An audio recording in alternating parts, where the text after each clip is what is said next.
أعوذ بالله من الشيطان الرجيم بسم الله الرحمن الرحيم ووهبنا له من رحمتنا أخاه هارون نبيا سورہ مبارکہ مریم ورس نمبر 53. ورس نمبر 51 سے حضرت موسیٰ علیہ السلام کا تذکرہ شروع ہوا اور ان کے امتیازات، کوالٹیز اور خصوصیات کا تذکرہ کرتے ہوئے پروردگار نے ان کے رسول ہونے کا بیان کیا. نبوت ان کو ملی، اس کو بیان کرنے کے بعد ان کے مخلص ہونے کا تذکرہ، اور پھر اس کے بعد کوہ طور پہ ان کو بلایا جانا، ان سے ہم کلام ہونا، ان سے راز و نیاز کی گفتگو کرنا. ان ساری امتیازی خصوصیات کے بعد ایک نئی امتیازی خصوصیت پہ پروردگار یہاں بات کر رہا ہے. سو ورس نمبر 53 میں ان امتیازات اور خصوصیات کا تذکرہ جاری ہے اور ان نعمات کا تذکرہ جاری ہے جو حضرت موسیٰ علیہ السلام کو عطا کی گئی ہے. اس آیا میں ارشاد یہ ہو رہا ہے وَوَهَبْنَا، اور ہم نے عطا کیا، لہو ان کو، حضرت موسیٰ علیہ السلام کو، من رحمتنا، اپنی رحمت سے ہم نے ان کو عطا کیا، اخاہ، ان کا بھائی، ہارون، نبیہ، نبی بنا کر، اور ان کو نبوت عطا کر کے. سو پوری آیا کا ترجمہ اس طرح سے ہو جائے گا کہ اور اپنی مہربانی سے ان کو ان کا بھائی ہارون پیغمبر عطا کیا. جیسا میں نے آپ کے سامنے عرض کیا کہ وہ خصوصی نعمات اور کوالٹیز اور خصوصیات جو حضرت موسیٰ علیہ السلام کو ہی ملی اور جن کے بارے میں قرآن یہ کہتا ہے کہ موسیٰ کا تذکرہ کرو جن کو ہم نے یہ خصوصیات اور امتیازات عطا کیے تھے. ان میں سے آخری خصوصیت اور آخری امتیاز کا تذکرہ جو سورہ مریم میں ورس نمبر 53 میں ہو رہا ہے وہ یہ ہے کہ ہم نے کار نبوت کی انجام دہی کے لیے، ان کی مدد کے لیے ان کے بھائی ہارون کو ان کا وزیر بنایا اور مددگار بنایا. اور صرف ان کے وزیر نہیں تھے، صرف ان کے مددگار نہیں تھے، صرف ان کے وصی نہیں تھے، بلکہ خالق کائنات یہ کہتا ہے کہ وہ میری طرف سے نبوت کے عہدے پر بھی فائز تھے. یہاں ایک بات جس کو ہم خصوصی طور پہ انشاءاللہ نوٹ کریں گے وہ یہ ہے کہ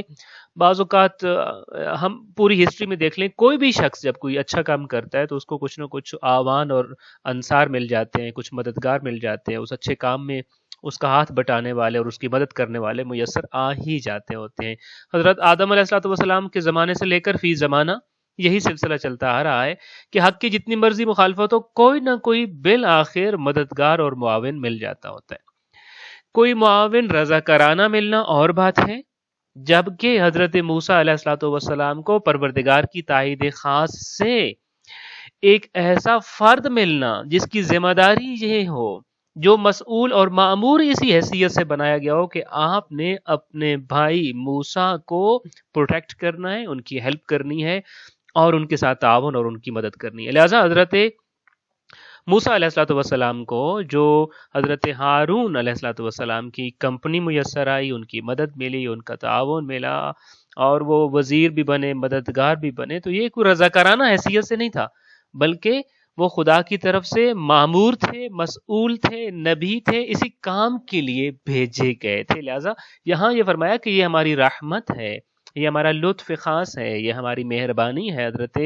موسیٰ کے اوپر کہ ہم نے یہ ذمہ داری دے دی حضرت ہارون کو کہ یہ آپ اس چیز کے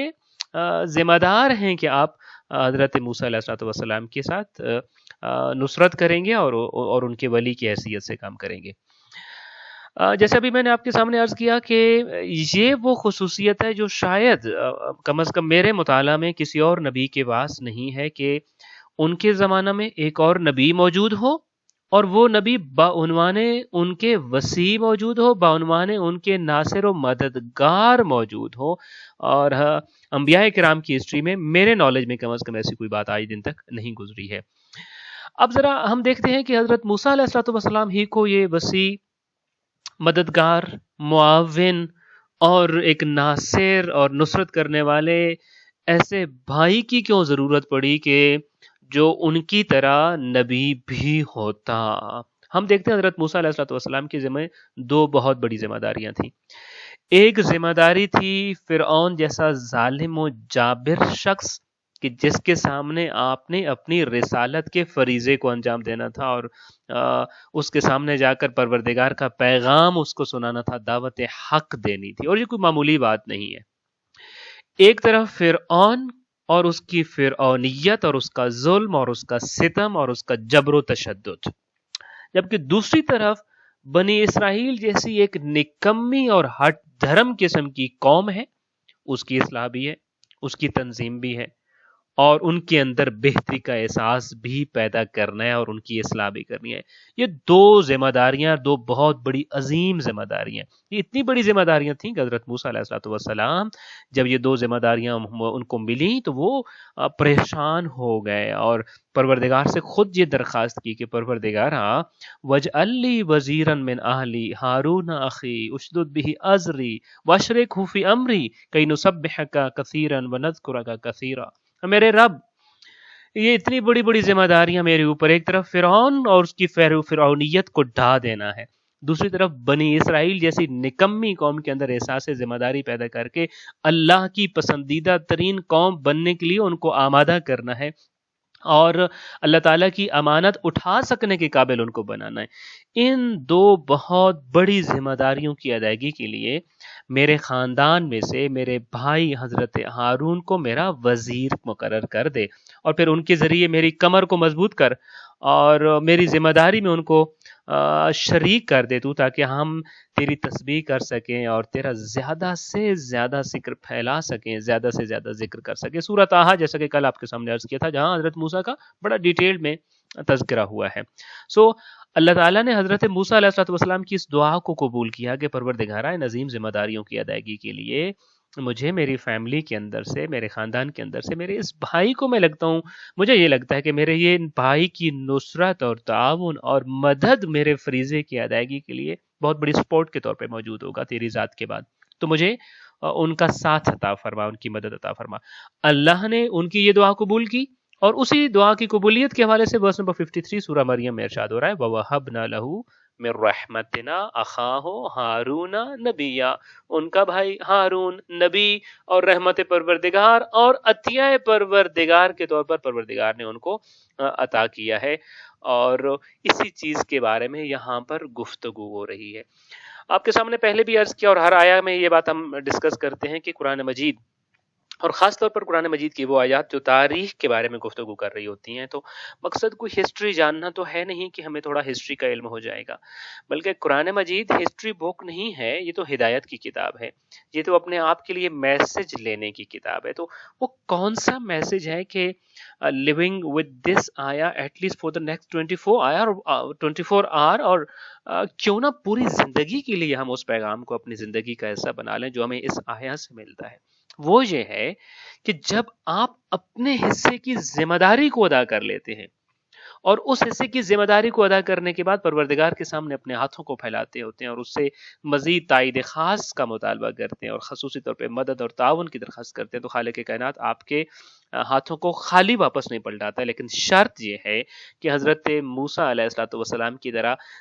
گزشتہ تمام امتحانات میں، آزمائشوں میں، مشکلات میں ثابت قدم رہے ہوں، راہ خدا سے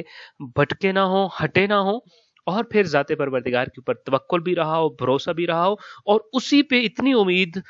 ہمیشہ رہی ہو اور اب بھی اتنا ہو کہ خالق کائنات سے انسان اپنی مزید تائید خاص کے لیے دعا کے لیے دستے دعا بلند کرے، تو انشاءاللہ تعالی پروردگار کبھی واپس نہیں پلٹاتا ہے. دعائیں خالق کائنات ہمیں اپنی زندگی کے ہر لحظہ کو، چونکہ ہر لحظہ امتحان ہے،